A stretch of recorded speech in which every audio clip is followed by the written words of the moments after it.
In today's video, I'm going to teach you how to create a registration form using Google Forms. Google Forms is a versatile tool that's part of the extraordinary suite of products offered by Google.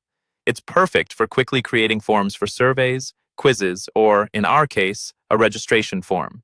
So, whether you're organizing an event, enrolling students in a class, or setting up a volunteer list, Google Forms can make the task straightforward and efficient. Today, we will walk through each step to ensure your new registration form collects the information you need. To get started, first open your web browser and navigate to Google Forms. You can find this by going to the Apps menu from your Google account or simply by searching Google Forms in your search engine. Once you're there, you'll be presented with the option to start a new form. Click this to open a blank form, which will serve as our canvas. Now that you're in, it's time to name your form. Click on the top left corner where it says Untitled Form.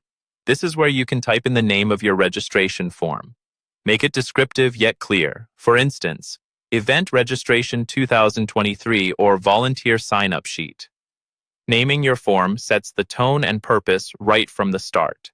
Next, let's focus on setting up questions for your registrants. Click on the Untitled question box to start adding your first question.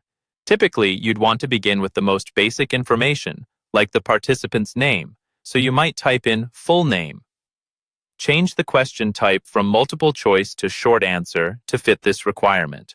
After adding their name, think about other key details you need. Information like email addresses and phone numbers is generally essential for communication. Add a new question by clicking the plus icon on the right side, and again switch the question type to short answer for these fields. Remember to toggle the required button on to make these fields mandatory, ensuring no one skips them.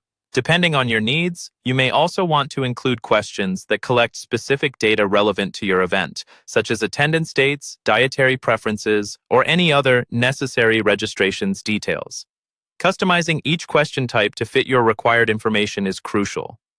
Google Forms allows you to use drop-down menus, checkboxes, or long answer text boxes, depending on the nature of the information you need. Finally, once all your questions are in place, preview your registration form by clicking the eye icon at the top. Make sure everything looks good and functions properly. After reviewing and making any necessary adjustments, your form is now ready to share. Click on the Send button at the top right to find your sharing options. You can copy the link to share via email or directly embed it into a web page. By the end of this video, you should feel confident in delivering a well-structured registration form using Google Forms, equipped to gather precise information with ease. Thank you for watching and happy form making.